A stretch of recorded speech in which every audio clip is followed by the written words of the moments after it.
আজকে বিকালে একটা নাস্তা বানাবো। সামান্য একটু লবণ, 1 কাপ পরিমাণের আটা ভালোভাবে মাখাইয়া, মাখানি হয়ে গেলে তারপরে এটাকে অল্প অল্প পানি দিয়ে মাখাইতে হবে। 10 মিনিট পরে ফিরে আসলাম, আটাটা মাখানো হয়ে গেছে, অনেক নরম হয়েছে। এখন রুটি বেলবো।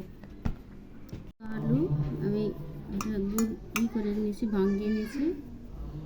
তারপরে হচ্ছে পেঁয়াজ কুচি, মরিচ কুচি,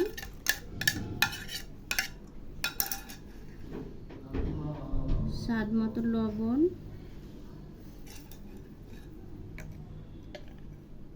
ম্যাগি মশলা 1/2 চামচ মতো, গরম মশলার গুঁড়া। এটা ভালোভাবে মাখায় নিতে হবে। ভালোভাবে সুন্দর করে এটা মিশাইয়া তারপরে এটা কমপ্লিট করে রাখতে হবে। আমার রুটি বেলা হয়ে গেছে, এরকম পাতলা হবে রুটিটা, বেশি মোটা হবে না। তারপরে যে আলুটা মাখায় রাখছিলাম সব মশলা মিশাইয়া, এটা এখন পুরাটা রুটির মধ্যে দিয়ে দিব। আলুটা দেওয়া কমপ্লিট হয়েছে, এটা এখন রোল বানাবো সুন্দর করে। ভিতরের পুরটা এভাবে সুন্দর করে বিছায় দিয়ে এভাবে আস্তে আস্তে এটা রোল করে নিবা জিনিসটা। তারপরে একটা ছুরির সাহায্যে টুকরা করে কেটে নিতে হবে।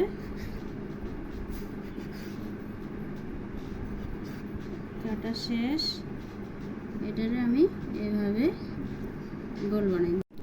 সবগুলো আমার এভাবে বানানো হয়ে গেছে, আমি এখন ভাজবো, তাহলেই খাওয়ার জন্য তৈরি হয়ে যাবে। তেলটা আমার গরম হয়েছে, দেখাই যাচ্ছে। এখন আমি এই জিনিসটা এটার মধ্যে চুবাবো।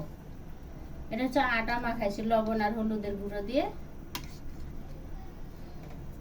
তারপরে চুবাইয়া এটা তেলের মধ্যে দিয়ে দিব। সুন্দর মতো আমার এগুলো ভাজা হয়ে গেছে, লাল লাল হয়েছে। এখন উঠিয়ে নিব আমি, ভাজা হয়ে গেছে।